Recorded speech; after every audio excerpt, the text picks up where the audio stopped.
En ese sentido, les voy a contar desde el punto de vista jurídico qué cosas nos han servido, qué oportunidades hemos visto, cómo se puede manejar y cómo nos protegemos a futuro, no solo qué podemos hacer ahora, sino cómo nos protegemos, cómo protegemos nuestra empresa para que cuando lleguen este tipo de cosas, ojalá no tan graves y tan largas como esta que nos tocó ahora, pero cuando llegue cualquier tipo de crisis, como empresa seamos lo suficientemente sólidos y podamos ver desde las diferentes áreas que se impactan cómo sacarle la mejor oportunidad y cómo cubrirnos y blindarnos de la mejor forma.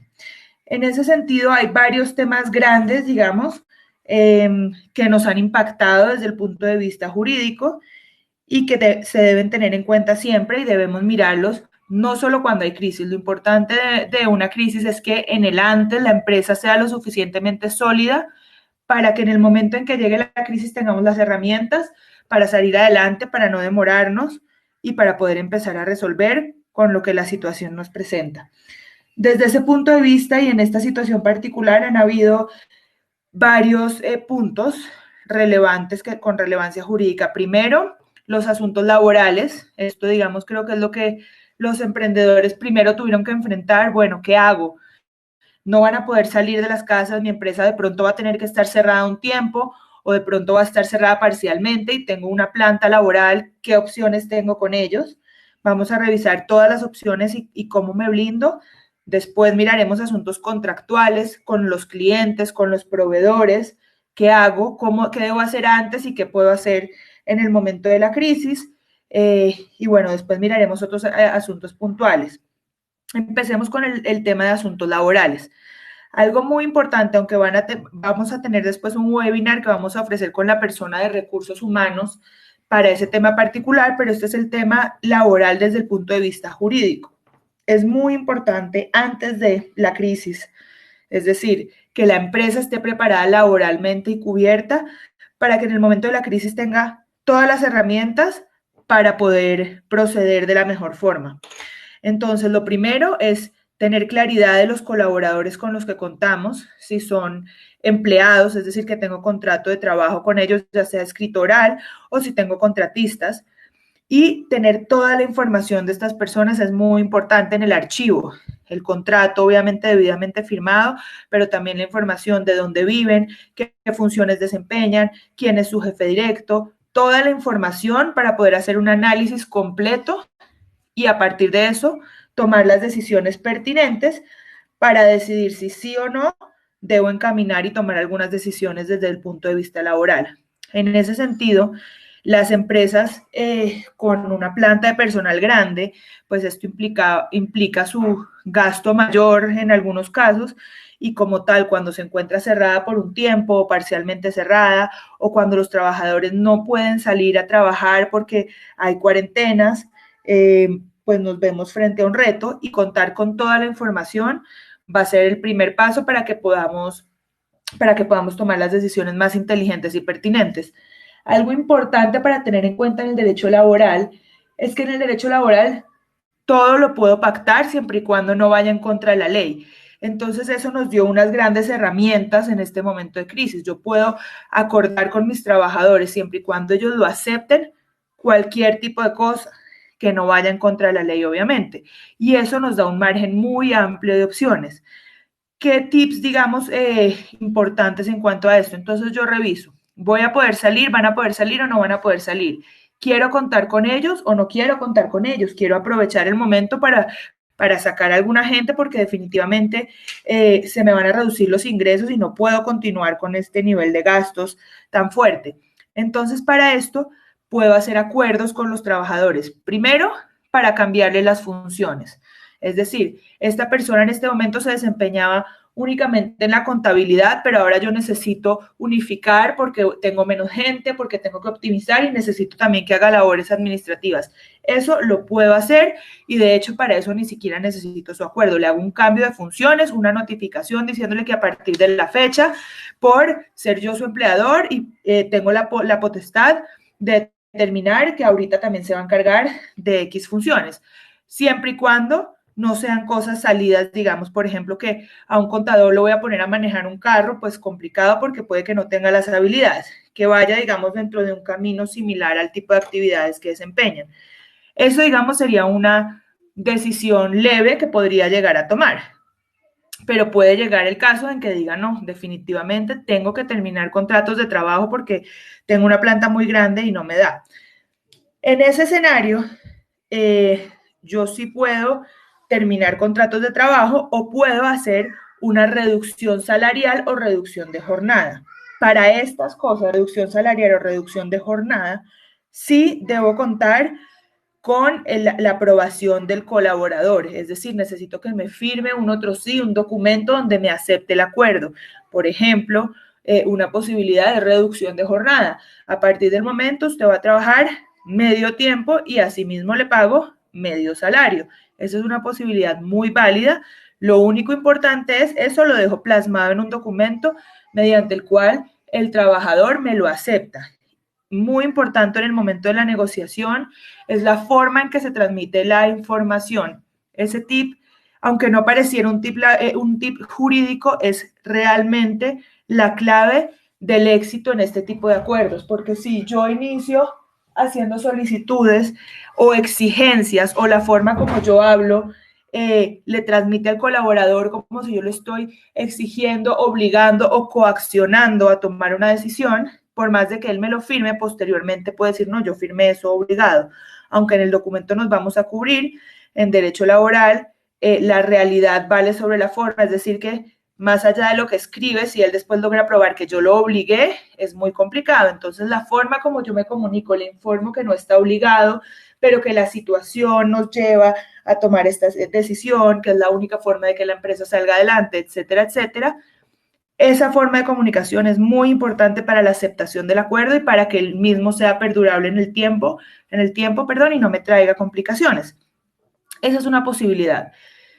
Otra posibilidad un poco más estricta es, yo necesito que usted me siga trabajando todo el tiempo, pero le tengo que bajar el salario. Reducción de salario con las mismas funciones y el mismo tiempo.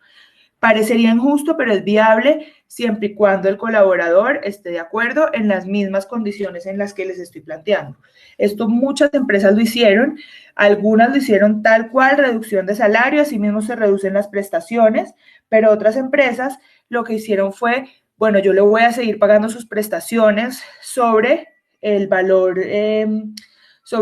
que usted venía ganando, pero el salario va a ser menor. Esa es una posibilidad siempre y cuando quede por escrito. Ahora, tener en cuenta en temas de salario mínimo que yo no le puedo pagar menos del salario mínimo a una persona a menos que la persona trabaje jornada media. Si trabaja media jornada, sí le puedo pagar menos del salario mínimo porque el salario mínimo está establecido para la jornada de 8 horas. Si no, la reducción nunca puede ser por debajo de eso. Tener en cuenta también situaciones con trabajadores que tengan alguna protección especial, que estén en edad de prepensión, que estén embarazados, que tengan alguna condición de salud que les implique algún tratamiento y que estas reducciones les pueden afectar su mínimo vital. Estos casos deben considerarse aparte de hacer una revisión para ver si procede o no la medida. En ese sentido, es que la recomendación inicial de tener toda la información de conocimiento de los trabajadores es muy importante y eso es algo que todas las empresas, así tengan un área independiente de recursos humanos o no, lo deben manejar. Sus carpetas claras donde esté la información de cada colaborador con todo este tipo de información va a ser básica para poder tomar esas decisiones. Ahora, un tema muy importante también en asuntos laborales menos, digamos, menos fuerte que estas decisiones que igual son necesarias, pero viable y que esto la mayoría de empresas hicieron es, bueno, los trabajadores van a estar desde la casa, pero no significa que no estén trabajando. Van a trabajar. En ese sentido hay dos opciones. Tomar la decisión de teletrabajo. Teletrabajo es una medida que en Colombia se estableció por la ley 1221 y tiene unas condiciones de trabajo en la cual el empleador debe proveer una oficina y unas condiciones tal como si estuviera en la oficina. Esa es una posibilidad, es decir, yo voy a cerrar mi oficina y a partir de ahora van a estar en teletrabajo con tales condiciones, le monto su oficina en la casa o le doy un subsidio para los servicios, para el internet, etcétera, etcétera. Sin embargo, como esto se presentó de un día para otro, particularmente esta decisión, no necesariamente le dio el chance a las empresas de tomar esa decisión.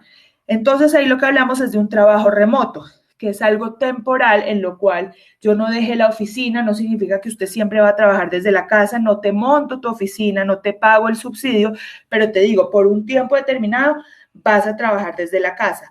Eso se llama trabajo remoto y eso es lo que muchas empresas pudieron hacer temporalmente mientras tomaban la decisión de volver o no volver a la oficina. Es válido y ha tenido muy buenos resultados, pero es importante que manejemos las diferencias de palabra para que no tenga implicaciones legales que después yo no estoy cumpliendo. Si va a ser temporal, si no le estoy montando su oficina, si no le estoy pagando subsidios, estamos hablando de trabajo remoto y es válido legalmente. Otro punto importante de los asuntos laborales es el manejo de vacaciones y licencias no remuneradas. Muchas personas acumulan a lo largo del tiempo muchos periodos de vacaciones y eso implica plata para la empresa. Definitivamente eso es caja. Entonces, en este momento se dieron cuenta que tenían 2, 3, 4, 5 periodos acumulados. En el momento que la persona se vaya, eso le cuesta mucho a la empresa. Una vía que tomaron muchas empresas y es válida es entregarle las vacaciones en ese momento a los colaboradores, es decir, usted de aquí a un mes no va a trabajar, se va de vacaciones. Eso no implica, digamos, en el momento directo para la empresa reducción de gastos, porque igual le voy a tener que pagar el salario, pero sí se me reduce el pasivo que tenía por vacaciones y es importante y es viable. Muchas empresas lo hicieron y en ese sentido, vuelvo y digo, es importante que tengamos muy claro las condiciones de los trabajadores para saber si eso me vale o no me vale la pena. También el tema de licencias no remuneradas, que se puede hacer siempre y cuando haya acuerdo con los trabajadores, pero particularmente en Colombia, muchas empresas lo empezaron a hacer apenas inició todo este tema y el Ministerio de Trabajo acá sí se empezó a pronunciar y le puso varias trabas a las licencias no remuneradas. Entonces ha sido el camino más complicado. Una licencia no remunerada es una suspensión del contrato de trabajo, en el cual el trabajador no presta los servicios y el empleador no le paga, pero no se termina el contrato. Cuando se termine la licencia, vuelve la persona a trabajar. Eso es una opción que la ley colombiana trae, pero que en este momento la están mirando con lupa en el Ministerio de Trabajo. Entonces, no es que no se pueda hacer, pero tenemos otras alternativas como las que les he ido comentando. Y bueno, el tema de terminación de contratos es válido. Tenemos que saber que a un colaborador se le puede terminar el contrato de trabajo sin justa causa, es decir, yo mañana decido que no trabaje y se puede ir siempre y cuando yo le pague su indemnización correspondiente y eso realmente no trae implicaciones legales, está dentro de las facultades que tiene el empleador. Entonces, eso era una vía también, siempre y cuando se respeten los porcentajes para no caer en el tema de despidos masivos. El tema de despidos masivos en Colombia, por ejemplo, en una planta que tiene hasta 100 trabajadores, yo no puedo sacar a más del 20% de trabajadores sin contar con el permiso del Ministerio de Trabajo. Y eso tiene unos rangos según el número de trabajadores que tiene la empresa. Entonces, yo puedo terminar los contratos pagando indemnización sin ningún problema, pero debo mirar muy claramente ese número de despidos masivos para no sobrepasarlo. En caso de que se sobrepase y realmente yo tengo la necesidad financiera, lo pruebo y pido el permiso ante el Ministerio de Trabajo. Lo que pasa es que eso no es algo inmediato, el Ministerio de Trabajo se demora, hace las acciones súper estricto, entonces no es algo que se puede tomar, no es una medida que se toma porque sí, revisa la situación financiera, sí debe estar afectada o debo probar que el puesto es necesario porque cambió la situación de la empresa, etcétera. Es un tema probatorio difícil, pero es un camino. Se puede terminar los contratos porque mucha gente siente el temor, ¿qué hago si la persona no me acepta la reducción o si de verdad ya no lo necesito? No hay problema, tú terminas el contrato de trabajo siempre y cuando le pagues la indemnización. ¿Qué pasa con los colaboradores que realmente yo tengo una justa causa para terminar el contrato de trabajo, ya sea que no esté cumpliendo sus funciones, que llega tarde siempre, que falta el respeto a los demás, que cometió cualquier razón que constituya justa causa bajo la ley o bajo incumplimiento del contrato? Acá algo muy importante para las empresas, no solo en temas de crisis. Yo no puedo terminar el contrato a alguien con justa causa de un día para otro. En ese sentido, las empresas tienen que prepararse más allá de si tienen o no tienen un área de recursos humanos para poder estructurar la parte laboral de tal forma que cada que un trabajador, un colaborador comete una falla, tenga su llamado de atención, tenga su morando y quede un récord para que en el momento en que yo diga definitivamente esta persona no le funciona a la empresa, yo tengo el récord, le hago su diligencia de descargos y después puedo probar la justa causa diciendo, en tal fecha se le notificó que llegó tarde, la siguiente fecha se le hizo un llamado de atención porque irrespetó a su compañero de trabajo, en tal fecha se le notificó que incumplió sus funciones por X, Y, Z y por tal razón se configura la justa causa. Para eso tengo que tener una estructura como empresa. Ese punto es muy importante para todos los emprendedores, para todas las empresas de cualquier tamaño. Esto no es solo para empresas con 1000 colaboradores, es para todo tipo de empresa. No dejar pasar las cosas no significa que nos vamos a volver hostigadores de los colaboradores. Asimismo, cuando el colaborador hace algo bueno, se lo reconozco, pero no esperar hasta que estemos en el límite de decir, esta persona ya no me sirve, lo necesito sacar mañana, porque en ese momento, si no lo tengo estructurado, me toca terminarlo sin justa causa y pagarle una indemnización, y eso es costoso para la empresa.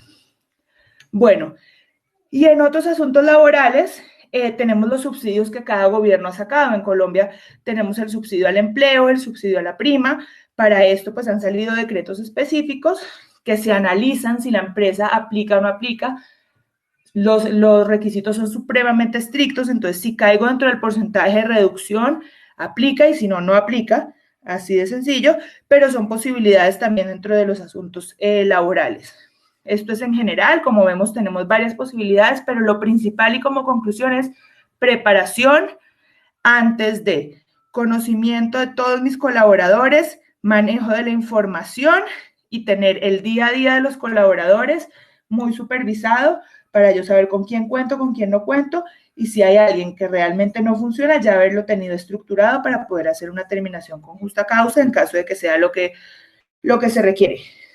Un punto muy importante, otro tema que tiene implicaciones jurídicas, son los asuntos contractuales. Definitivamente. Las empresas se encontraron con que dentro de sus gastos tienen muchos proveedores, algunos de los cuales no son necesarios para el día a día, otros de los cuales sí lo son, y entonces acá cobra mucha importancia qué tengo yo por escrito, qué no tengo por escrito y cómo tengo organizada la situación contractual de la empresa. Acá volvemos a lo que les comentaba. El momento de la crisis ya es cuando yo tomo la decisión, pero como yo estoy preparado, en el antes es lo que me permite ser rápido, ser puntual y preciso, o me voy a tener que demorar porque no cuento con la información y no tengo ni idea cuántos proveedores tengo, si el contrato se vence, si no se vence, y eso pues me trae más problemas de análisis. Lo ideal para una empresa es tener un archivo tanto digital como físico de todos los contratos con clientes y proveedores escritos, y si no tengo contrato, entonces la oferta, de tal forma que yo pueda hacer un análisis en el que reviso qué tengo. Estos son mis proveedores, estos son mis clientes, los contratos que están próximos a vencerse, o si tengo una cláusula que no me permite salirme, entonces tengo que entrar a negociarla. Si yo tengo toda esa información, hago un análisis general de lo que me vale cada contrato y puedo empezar a tomar decisiones. Entonces, con proveedores, eso es lo principal, revisar cláusulas de permanencia. Lo ideal es que yo tenga claro si tengo esa permanencia, cuánto me cuesta para poder entrar a negociarla con mi proveedor y decirle, mire, realmente, si usted es mi proveedor de limpieza, pues yo no estoy en la oficina y no necesito ese servicio de aquí a 6 meses o de aquí a cuánto tiempo, o si es mi proveedor de algo que es básico para la empresa, pues sí lo voy a seguir necesitando, pero necesito también que usted me comprenda porque es un momento difícil y se negocia. Juan, ayúdame con la de antes, porfa, que todavía no he terminado esa diapositiva. Entonces, lo importante es la información que yo tenga. Lo mismo con clientes. Si yo tengo claro qué clientes tengo, con contrato también tengo la seguridad de que es un cliente que no es que no se pueda ir, pero en el momento de negociación tengo las condiciones claras. Entonces, importante esas bases, tanto de archivo como de información. Cuando yo tengo el archivo, puedo tener un cuadro que me permite identificar cada uno de mis proveedores, cada uno de mis clientes, y con base en eso tomar las mejores decisiones para ver con cuáles continúo, con cuáles me puedo ir sin ninguna multa con cuáles debo negociar y a partir de eso determinar si hago nuevos acuerdos, si estos van a ser temporales o permanentes según la situación. Particularmente, un tema de gastos muy grandes es con los contratos de arrendamiento y en esta crisis se vio que todo el mundo entró a negociar. Por más de que esta es la oficina, mis colaboradores no están, yo no voy a estar, revisemos y cómo llegamos a un acuerdo, ya sea determinación anticipada o vamos a reducir por un tiempo el valor del canon. Pero vuelvo y les digo, la organización documental y de la información de los contratos es básica para una empresa siempre y cobra mayor importancia en estos momentos de crisis. Ahora sí, porfa, si me pasas a la próxima diapositiva. Acá en Colombia, un tema importante y es el de la movilización de los trabajadores. A pesar de que estamos en cuarentena y con la movilidad restringida, han habido excepciones y muchas empresas han caído dentro de las excepciones y se han podido movilizar. Para eso nosotros como empleadores tenemos la obligación de darle la tranquilidad a nuestros colaboradores de que se van a poder movilizar dentro de la legalidad. Y para eso nos remitimos a los decretos que ha sacado el gobierno, les hacemos una carta de movilidad y les informamos los protocolos de bioseguridad, si tienen que salir con su tapabocas, si van a llevar alcohol o si hay otros protocolos según el tipo de actividad y el carnet de la empresa. Es muy importante no dejar que esto recaiga sobre el trabajador y decirle, su función es ir a hacer instalaciones, por ejemplo, y usted vaya porque está permitido y problema de usted quien lo pare. No, el problema no es solo del colaborador, sino que me termina recayendo a mí como empresa si no lo tengo bien cubierto. Entonces, la carta es importante, revisar las excepciones para saber que el colaborador sí puede estar afuera y explicarle los protocolos de bioseguridad y que ande siempre con carnet. ¿Me pasas a la próxima, porfa? Ahora, acá en Colombia, el tema de decretos, y yo creo que esto ha sido mundial, es algo que va fluctuando casi que todos los días, tanto en el país, los decretos de presidencia, como a nivel regional, cada ciudad. En ese sentido, es muy importante para las empresas, ya sea que tengan abogados o la persona que administrativa o el que ustedes consideren se encargue de hacer una revisión de todo el tema legal diariamente. Acá tenemos el link que les dejo ahí, que es dapre.presidencia.gov.co, y ahí salen todos los decretos mes a mes que han ido saliendo. Entonces uno puede hacer una revisión diaria para ver qué ha salido que me pueda afectar a mi actividad económica o a cualquier tema que sea relevante con mi empresa. Seguramente no todos los días van a haber unas relevantes, pero en este momento sí hay mucho movimiento, entonces es importante estarse metiendo y ahí lo revisas de primera mano, porque a veces nos guiamos por los de las noticias y en las noticias a veces sacan cosas anticipadas que no han salido por decreto y no es la información real. El decreto me aterriza y me dice realmente en qué estoy hoy y cuáles son las medidas que me rigen hoy. Entonces ahí les dejamos el link de dapre.presidencias, es importante dentro de Colombia. Cada país tendrá, me imagino, que sus páginas de presidencia, pero es muy importante la actualización legislativa en este momento. Siempre, y como tip, es estar actualizados de los movimientos. En países en vías de desarrollo también hay mucho movimiento legal, sobre todo en temas tributarios. Entonces, estar actualizado, pero en momentos de crisis como esto, esta labor debe ser diaria de información, conocimiento para la empresa y asimismo el reporte de estas medidas a cada una de las áreas de la empresa que consideremos necesarias. Entonces, bueno, estos son como los tips genéricos. Esperamos que les funcionen. Cualquier duda la pueden dejar en el chat y los dejo con Laura que nos hable un poquito del tema financiero. Gracias.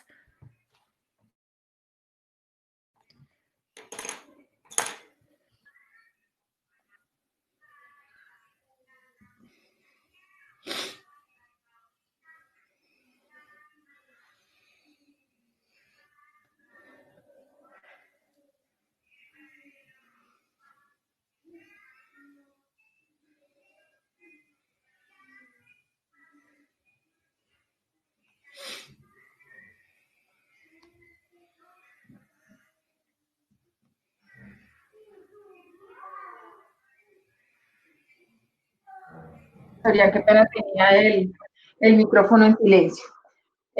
Bueno, Como es el nombre del webinar, vamos a hablar de unos tips financieros. La idea es que nos quedemos con algunas ideas de lo que debemos nosotros hacer y que definitivamente nosotros no debemos hacer.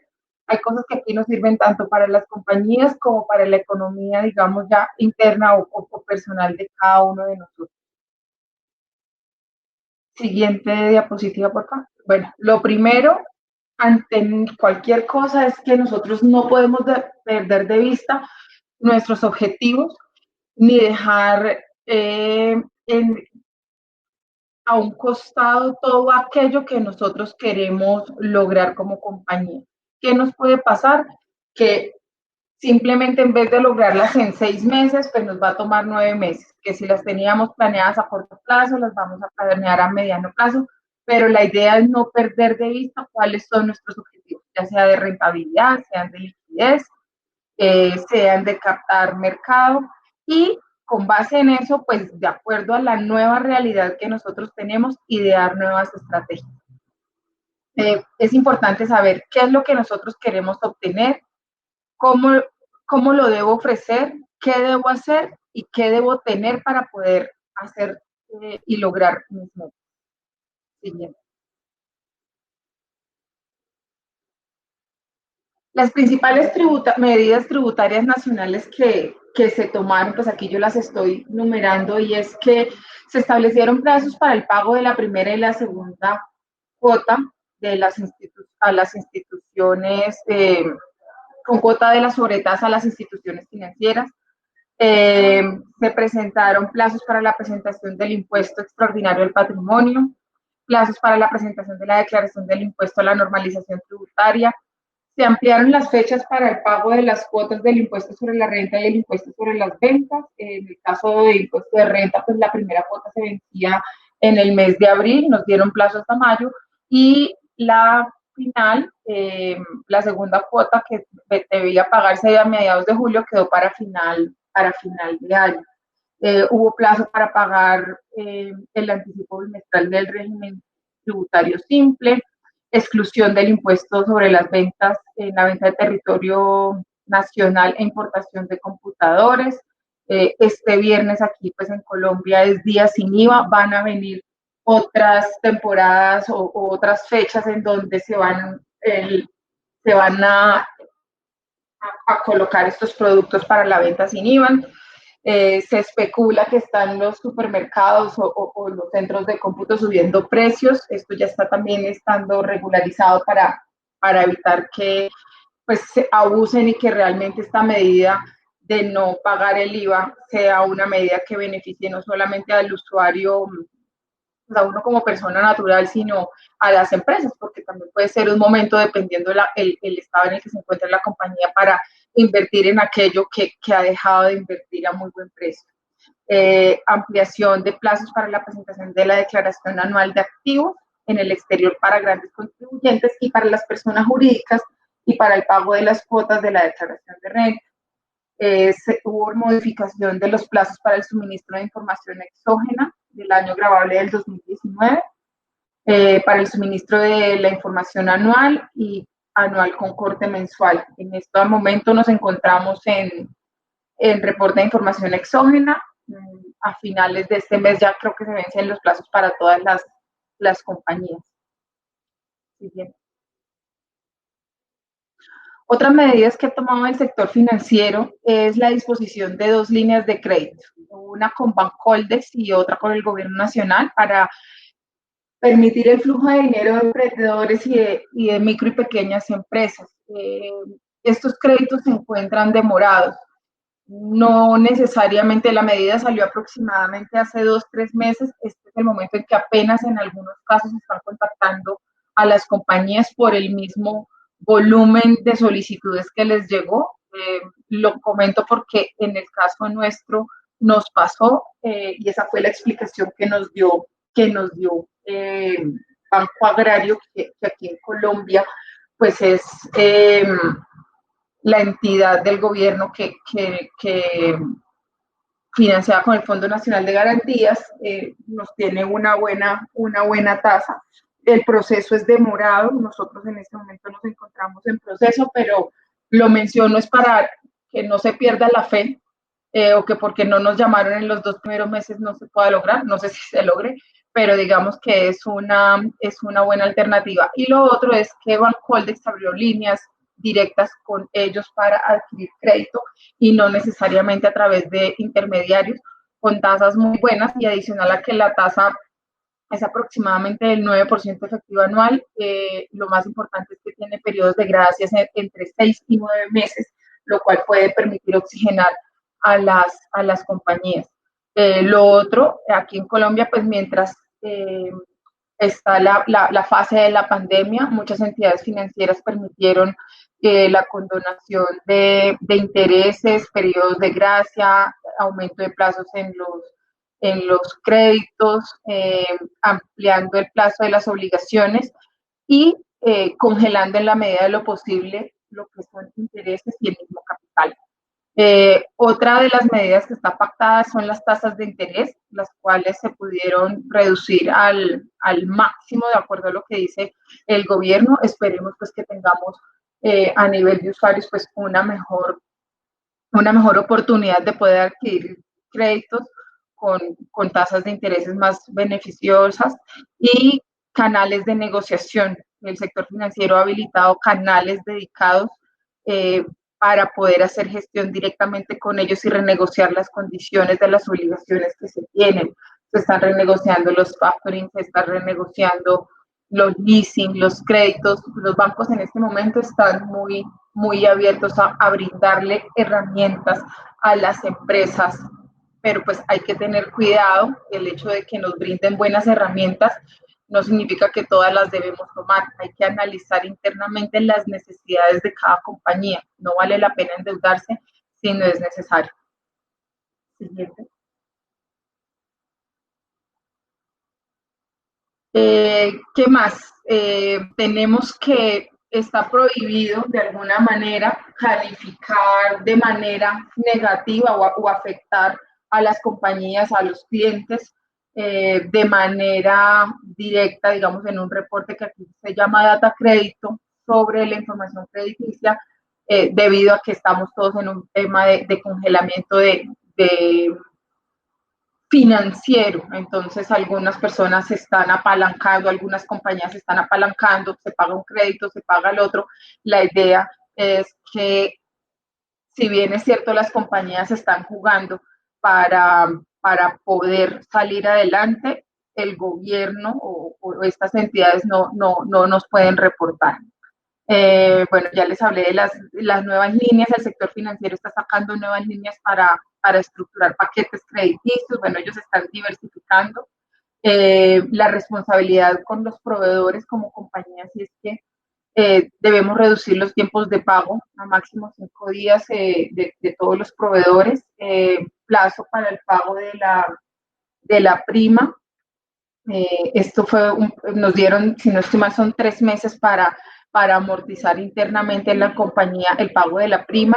Medidas laborales, pues como las que nos comentó ahorita Orián, en acuerdos con los trabajadores, trabajo en casa, el manejo de las vacaciones, la reducción de la jornada laboral, terminación de contratos. Y un apoyo importante fue el PAEF, que es el programa de apoyo al empleo formal, dando el subsidio para el pago de las nóminas. A aquellas empresas que reportaran disminución de sus ingresos de un año al otro, de febrero de abril a abril, perdón, del 20%. Siguiente.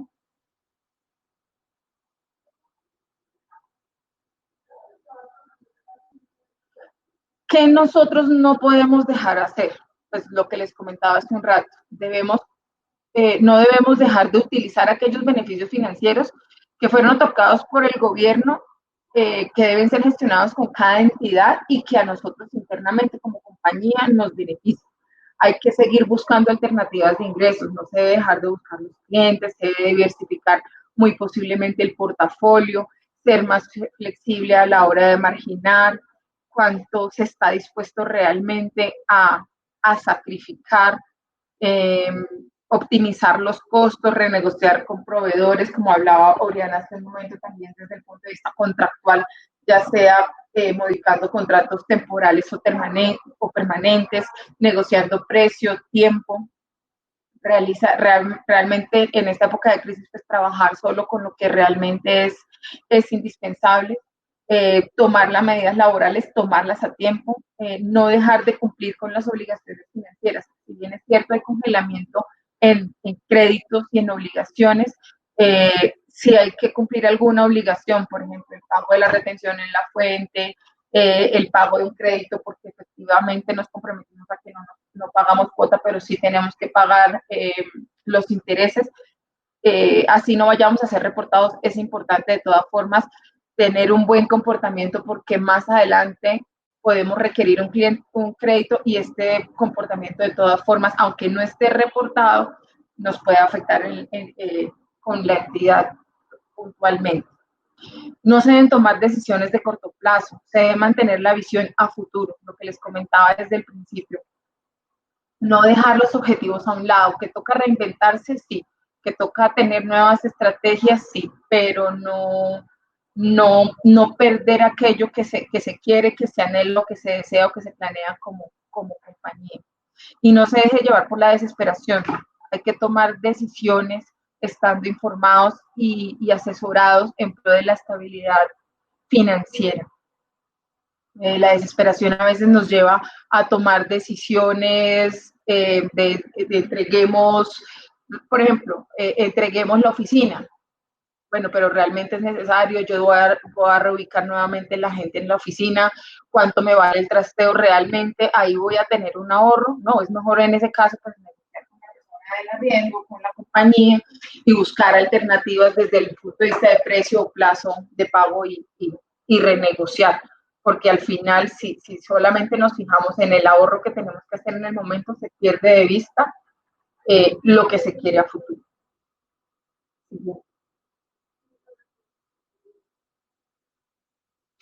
¿Y cómo afrontar esta nueva normalidad?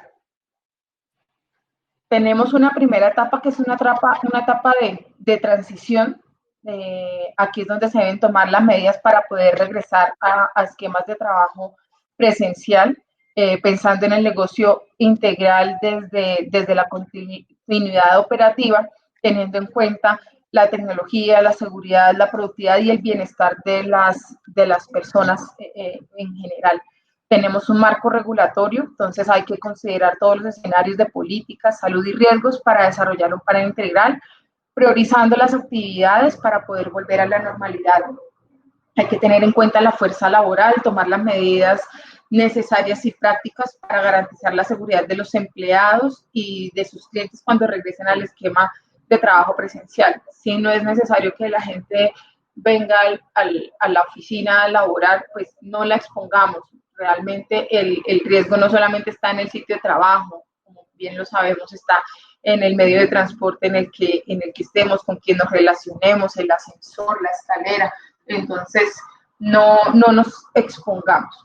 Y desde operación, pues asegurar la capacidad operativa para el modelo de trabajo híbrido, llamémoslo así, centrando en la continuidad desde el punto de vista del proceso, la tecnología, la infraestructura y las personas. Sí. Y pues desde el punto de vista también de la transformación, ¿cuál es realmente nuestra propuesta de valor? O sea, tenemos un nuevo escenario con muchas variables. ¿Cuál va a ser nuestra propuesta de valor? Esta nueva situación nos invita a que tenemos que realizar cambios conductuales con nuestros clientes y los impactos resultantes que esto puede tener en el mercado.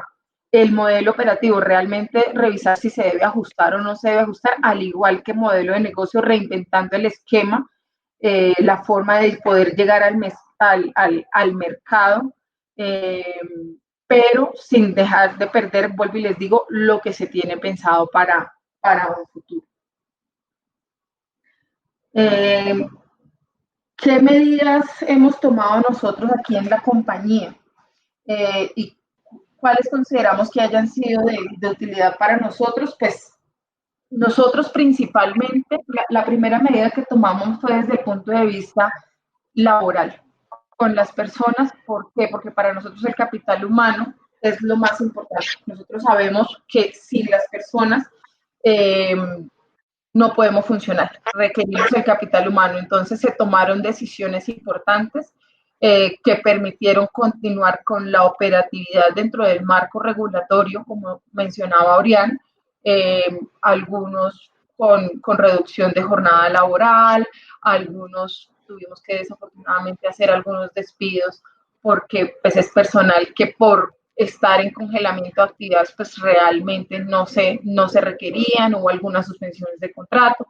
Eso fue, digamos, desde el punto de vista, esas fueron las primeras medidas que nosotros tomamos.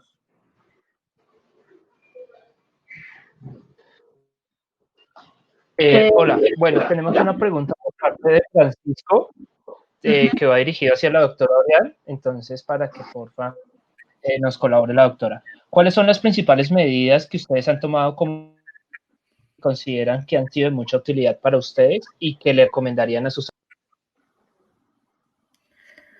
Bueno, como estaba comentando Laura, lo primero pues que se le viene a la cabeza a cualquier emprendedor es el tema laboral, porque pues es un gasto muy grande.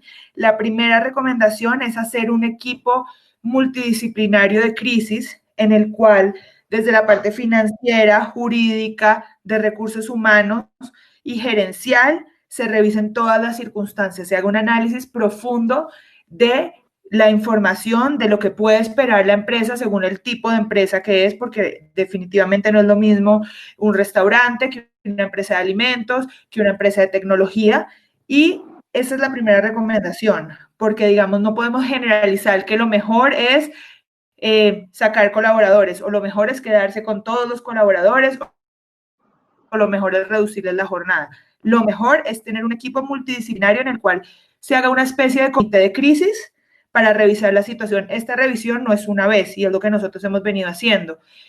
Al principio era casi que diario, viendo qué estaba pasando para revisar las medidas que se iban a tomar, después semanal, e incluso después de tomar las medidas se hace una revisión periódica, cada 2 semanas, mensual, del tipo de medidas, tanto con los trabajadores, si hubo reducciones de jornada, si ya es el momento de volver a la jornada completa o si de verdad se necesitan hacer terminaciones, pero entonces lo principal es contar con ese equipo.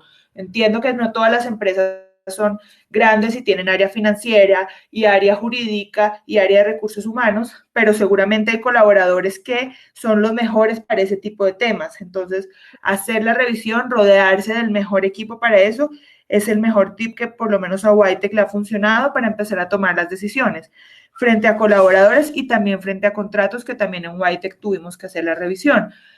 Revisar dónde están los gastos más grandes y revisar los contratos que se tienen con esos proveedores para ver si se puede llegar a acuerdos. En estos momentos de crisis casi que todas las personas están entendiendo la necesidad y siempre y cuando se plantee de manera correcta, que es algo también un tip que les hablé, no es una exigencia, pero se plantea la situación, se muestran los números, se muestra la situación real y se hace una propuesta de un acuerdo. Nosotros eso nos ha funcionado y creo que eso es lo más importante, manejo de la información, rodearse de buena gente y con base en esa información y las diferentes áreas, tomar las medidas tanto en el aspecto de los colaboradores como en el aspecto contractual, revisando dónde están los gastos que impactan más a la empresa.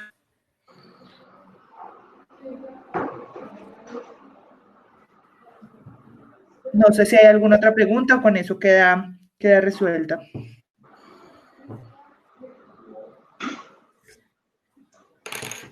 Hola,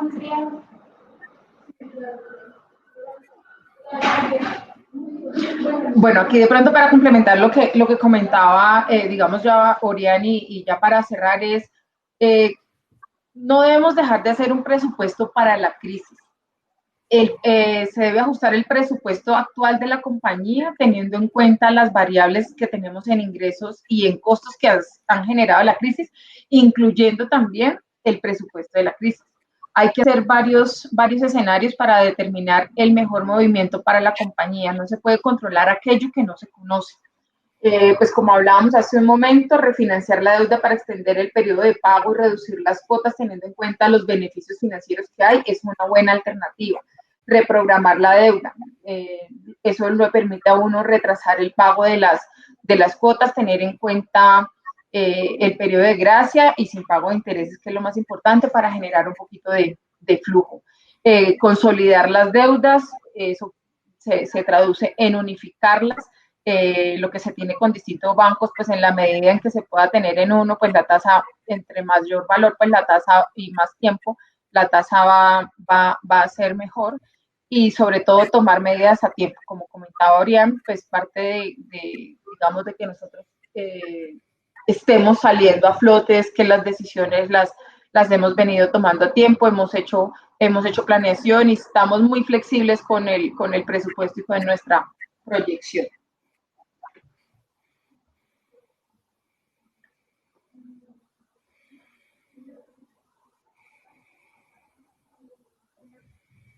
Que quieran aprovechar a las moderadoras. De lo contrario, pues muchísimas gracias a los asistentes y damos por finalizado. Gracias a Laura y a Orián por la colaboración y muchas gracias por la asistencia. Que estén muy bien.